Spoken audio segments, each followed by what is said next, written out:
Hit it.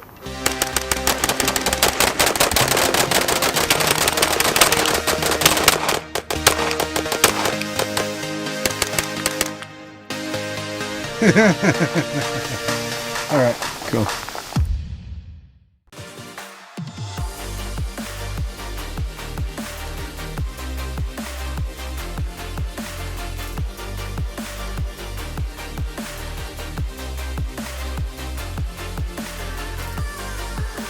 Hello everyone, Edgar with Guardian Arms. Welcome back to the channel. On today's video, we're going to be reviewing a pretty unique looking 1911, and that is the Bantam chambered at 9mm from Tisas. When I first met Tisas at SHOT Show, there was this Bantam there, and I am not a 1911 guy.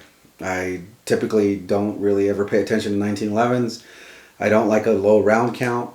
If you've seen some of my videos, you know that I'm a defensive carrier. I carry plenty of ammunition, and 1911s just don't go with my vibe, right? That's nothing against 1911s. 1911 guys, don't freak out. I'm not saying anything bad about 1911s. I do appreciate them. I'm just normally not that type of guy. But this thing looked wicked. I wanted to get my hands on it. So I reached out to Tisas, and they agreed. They sent it out for me to review.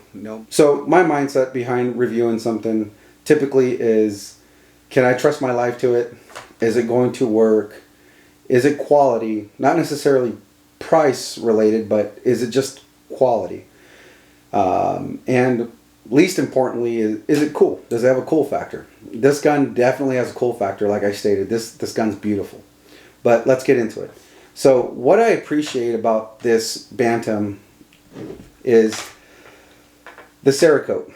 The Cerakote on it is phenomenal. There is no grinding, there is no Cerakote that you have to work through. The gun is ready to go out of the box. From a functionality standpoint, what I appreciate about this firearm is the extended beaver tail. The extended beaver tail in conjunction with the undercut underneath the trigger guard allows for a really firm grip around the gun, especially when you form your backup hand here. You can get a really nice grip on this firearm and maintain good recoil control over the gun, and it's comfortable in your hand.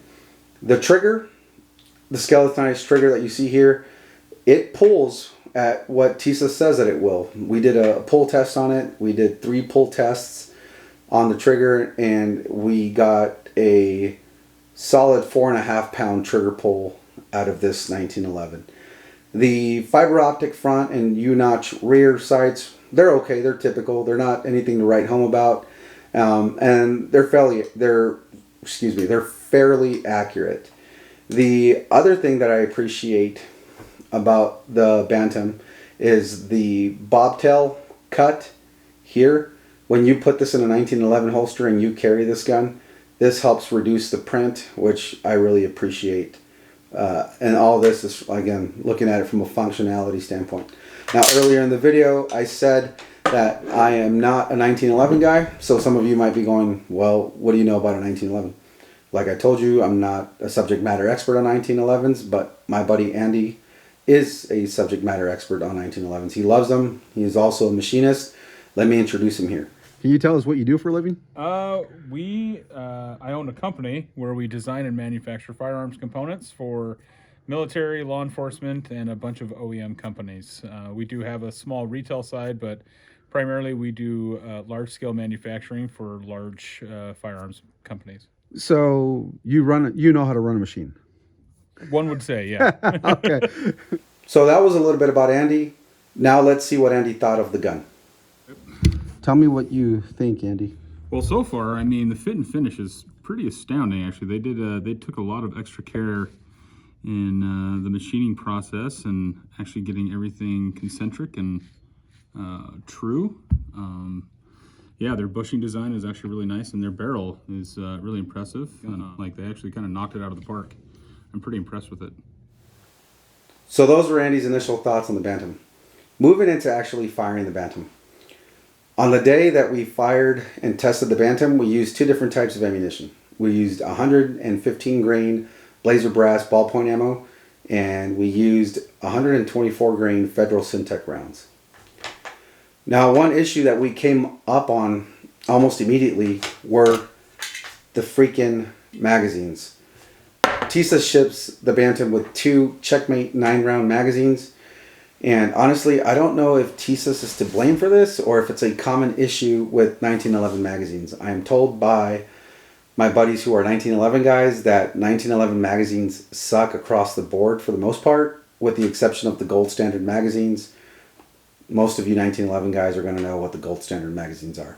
Anyways, when both magazines that shipped with the gun were completely loaded to 9 rounds, we could not get the gun to chamber or feed.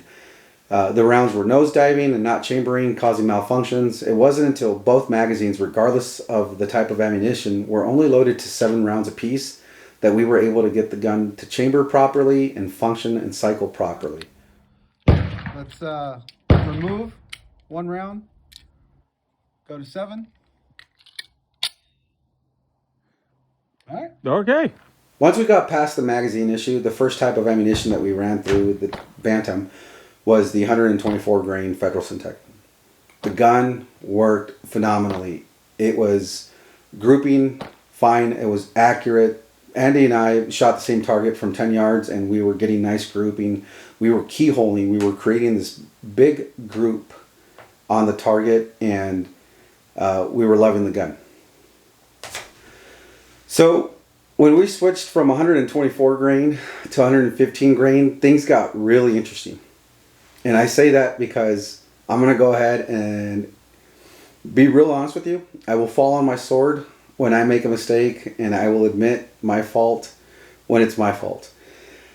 The Bantam was not cycling 115 grain properly. We were getting stovepipes, we were getting failures to extracts, and Andy and I seriously almost blamed the Bantam. Until we started troubleshooting, and I realized that I let the gun sit for about 2 months before I reviewed it, and the thing was dry. This next portion I want to play for you because I think it's just human.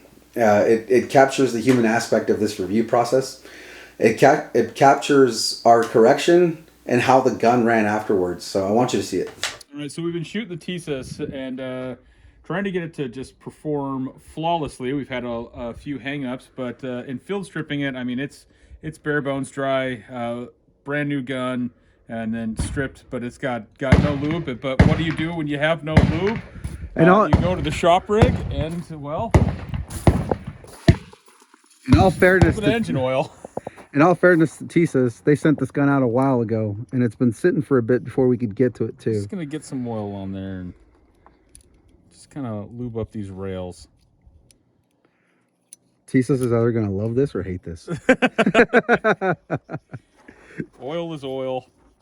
There's gonna be a whole lot of comments. There's a lot of oil people out there that are like, oil is not oil. I'm old school. Oil's oil. Shop rig is always coming in clutch. Gotta love it. I like how earlier I told everybody why they should listen to what you have to say, and then you go and you put engine oil all over the gun. Yeah. That was a little trick I learned from probably one of the greatest shooters I've ever shot with Pat Kelly. The guy's been around forever. All right, well, let's see. All right. Ooh, it loads way better. What'd you load? What was that, 115? 115. All right, let's see if it changes anything. I will shut the hell up now. There it goes, baby. 10W30 all day long. Tisas, if you're watching this, I'm sorry that the gun sat and dried out for so long before I was able to get to it. But Andy Baker here just vindicated you, so that's pretty good, man. Pat Kelly, if you're watching this. Thanks, Pat.